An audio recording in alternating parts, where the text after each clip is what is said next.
let me talk about suppressed anger, if you will, and because I think this is the one that qualifies for this one. Because there's three ways that we experience anger, and the three ways that we experience anger are that we either suppress it, express it, or control it. Yeah. So let's talk about suppressed anger. Suppressed anger, people use heavy facial expressions. Absolutely. Mm-hmm. Typically, when you ask them if they're angry, they say they're not. Yeah, like this. Go ahead, ask me. Are you angry? I'm not mad. No? No, I said I wasn't mad. Oh, okay. Well, you sound like you're mad. I'm not. Okay. You need to just leave me alone. No, she's showing you suppressed anger. That's suppressed. They punish people around them covertly. Covertly means undercover, secretly. And they do that by talking to other people, their aunts, their relatives, their sisters, their cousins, their brothers. Right. They do punish others by being passive-aggressive. The passive-aggressive would be the silent treatment. Right. You call on the cell phone and don't answer it. And the last thing I'm going to say about the suppressed people we work with, they really have long-term problems on being happy. They do. They just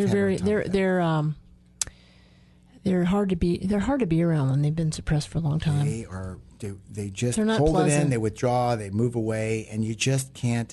They act like victims and they blame everybody else on their pain. Yep. So that's a dysfunctional way. That is an unhealthy way to deal with your anger. Suppressed anger is unhealthy. The other way that we experience anger is express. And when we express anger, we tend to punish other people by being hostile or aggressive. Tend to make others feel uncomfortable. Yes, they do, because they're loud. They are loud. It's part of that influence, part of that way that I get through. They are keenly interested in winning. We have a thing called conflict style. Yeah. These are our competitors. They're the competitors. That's right. And when they can't win, they become agitators. They just pick and pout. Expressed people tend to?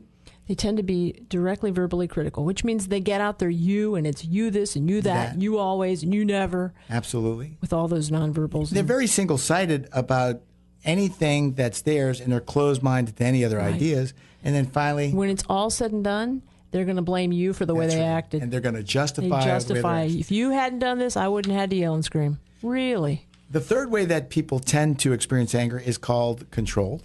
And controlled, angry people tend to regulate their internal emotions. They identify their early warning signs that they're getting angry, which might be a raised voice, sweaty, feeling that their heart's starting to beat fast. Sure. When we find people that are controlling their internal emotions, they're tending to be interested in how do we collaborate, how do we co-labor to solve the problem, compromise, give and take, find a middle ground. Yeah. Because the focus is on problem solving. Sure. How do we fix this so we don't have to argue about it anymore? People that are skilled in using these techniques tend to be people that identify unwinnable situations, and you all know what they are.